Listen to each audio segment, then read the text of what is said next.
perasaan kita agak kontroversial. Anda tahulah maksudnya.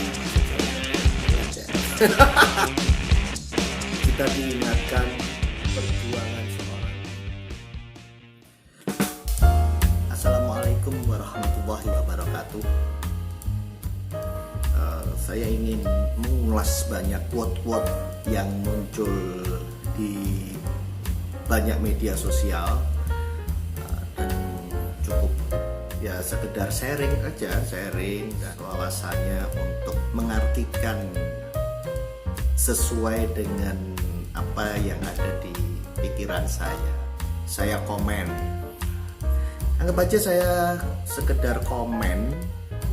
Kali ini saya ingin atau berkomentar mengenai quote-nya Terelie. Nah, ini banyaknya ya, yang sedang jatuh cinta ataupun patah hati itu banyak dengan quote-quote dari Terelie. Cinta memang mengasihkan, cinta memang mengublak-ublak perasaan kita, mengocok perasaan kita. Bisa jadi pagi senang, sore sedih, malamnya seneng lagi, paginya konyol, siangnya sudah berganti suasana lagi menjadi ceria. Cuman kali ini saya cukup tergelitik dan sangat-sangat setuju yang mengatakan bahwa doa ibu tidak ternilai harganya. Boleh jadi doa itu telah membuka kunci-kunci kesempatan, menjauhkan bala dan mara bahaya, menyingkirkan hambatan, atau mengangkat beban di pundak kita.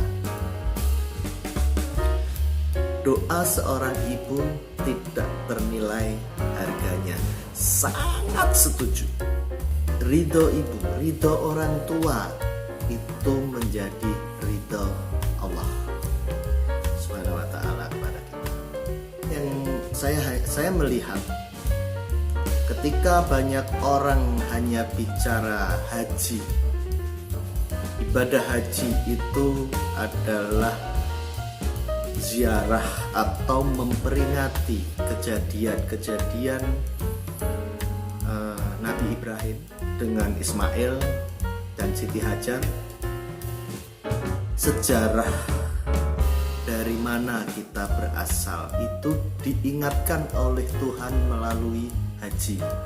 Adam diciptakan dari tanah. Oke, setelah itu adalah dari bercampurnya sperma dan indung telur yang dimulai dengan kawin. Dari situ kita berasal. Oke, nah sekarang kita lihat balang jumroh, lempar jumroh. Sebuah tugu di tengah-tengah seperti itu yang kita lempari. Para alim ulama banyak yang mengatakan kita sedang melempari setan. Ada di hasrat seksual. Pornografi adalah negatif paling tinggi kata motivator ya. Negatif paling tinggi yang merusak otak, merusak semuanya. Saya melihat ketika kita melempar jumroh itu adalah melempari nafsu-nafsu kita yang digambarkan bentuknya tugu lurus. Ya, Anda tahulah maksud saya apa dengan tugu lurus itu dibalang-balang, dilempari batu. Itu simbol dari nafsu-nafsu kita, termasuk nafsu seksual yang terutama banyak kejahatan ataupun hal-hal yang itu karena ya laki-laki ya wanita seperti itulah. Itu kecilnya, besarnya adalah nafsu itu sendiri. Kita lempar, pergi, kira-kira seperti itu. Jangan engkau campuri nafsuku yang ini. Nafsu ini untuk kebaikan gitu, bukan jangan sampai tercampur dengan keburukan, karena bisa menjadi apa-apa ini gara-gara nafsu ini. Kemudian Hajar Aswad itu juga saya secara tidak sengaja melihat, kok ya bentuknya mirip. Nah sebenarnya di situ diingatkan dari mana kita berasal. Itu pintu gerbangnya di situ. Kita masuk di situ, ya, keluar dari situ. Makanya mencium Hajar Aswad, simbol pintu masuk ke dunia ini kita dari sana. Kita harus hargain. Ya. Tadi kita melempari tugu sebagai simbol nafsu. Artinya disitulah Tuhan mengingatkan dari mana itu jalanmu, perjuangan seorang ibu untuk minum anaknya. Dia berlari dari 2 bukit, ya, berlari sana ke sini, sana ke sini, ke sana ke sini, hanya untuk anak. Maka doa ibu itu luar biasa. Diperhatikan benar-benar ketika ibu itu berdoa untuk anaknya, udah dipakai pintunya, doanya selalu didengar. Mintalah kepadaku, pasti akan aku berikan. Itu udah jaminan. Apalagi yang berdoa adalah seorang ibu. Sai yang lari ke sana ke sini, ke sana ke sini, sana sini. Itu diingatkan, itu loh pengorbanan seorang ibu. Bukan hanya sekedar ziarah merasakan deritanya Siti Hajar pada waktu itu, bukan. Tapi kalau mau merasakan ya beda banget lah. Sekarang sudah tempatnya seperti itu. Seperti apa capeknya? Beda banget, nggak ada 1/10 kali kalau sekarang ini. Tapi perjuangan ibu terhadap anaknya itulah yang ingin diberitakan, yang ingin diingatkan. Itu saya sangat setuju dengan Terelie yang mengatakan itu tadi. Doa seorang ibu itu segalanya, tak ternilai harganya. Saya yakin sesuatu yang tidak tersangka, tidak kita sangka-sangka terjadi. Bukan karena kita hebat, kita tidak tahu doa ibu seperti apa dan caranya Tuhan atas dasar doa ibu itu kemudian diwujudkanlah sesuatu terjadi sehingga kita bisa menyelesaikan persoalan kita, menyelesaikan tugas-tugas kita, pekerjaan-pekerjaan kita selesai, masalah-masalah kita juga selesai, seperti itu. Kita malah bicara haji gimana sih? Tapi ini kaitannya, saya ingin menceritakan ini kaitannya dengan seorang ibu, seorang yang doa-doanya cukup kuat gitu kan. Jalanmu datang ke dunia ini itu melalui ibumu, melalui nafsu yang mungkin tercampur dengan, gimana sih kalau sudah lagi ngesek kayaknya juga nafsu itu muncul ya. Gitu. Terakhir diingatkan oleh Tuhan, besok kalau sudah keluar dari dunia ini, kamu bakal berada di padang mahsyar.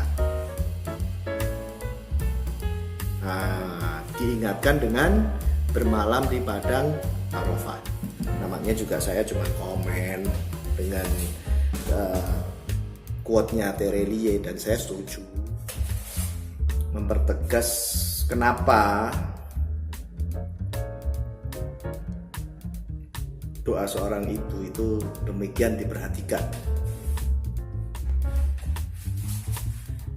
Bersyukurlah ketika Anda masih memiliki seorang ibu di dunia ini, karena Anda bisa meminta doa-doanya setiap hari. Kontroversial memang, selalu mencoba melihat apa yang tidak dilihat oleh orang. Dan haji bagi saya melihatnya seperti itu. Benar-benar diingatkan, where you come from, dari mana asal kamu. Terakhir diingatkan kemana kamu hendak menuju. Saya tahu akan muncul banyak komentar.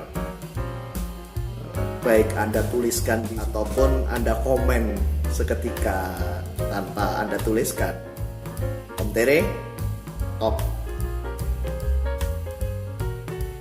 Doa ibu itu tidak ternilai harganya. Berdoalah untuk anak-anak Anda karena doa Anda akan didengar. Jangan mudah ngomongin yang jelek-jelek. Kalau nanti benar-benar diwujudkan, kesel. Walaupun ngeselin si anak, karena anak juga belum tahu, belum menyadari. Ini si Berto baru berfantasi seperti itu ya. Oke lah. Kalau Anda tidak setuju, sepakat dengan apa yang saya sampaikan, ya saya mohon maaf. Saya belum pernah mendapatkan, selalu kalau sudah berbicara haji, apalagi ini barusan lebaran haji ya, belum ada 1 bulan lebaran haji, selalu saja yang diomongin itu sejarah dari haji itu. Ridho orang tua, ridho ibu ketika dia sudah berusaha seperti itu, dia mendoakan seperti itu. Ingatlah bahwa apa yang kita cari tidak pernah jauh dari kita. Jadi kita itu sudah, jalan keluar kita itu kadang sudah ada di sekitar kita. Akhirnya justru muncul dari si jabang bayi Ismail itu sendiri yang ketok-ketok bumi, kakinya gedruk-gedruk.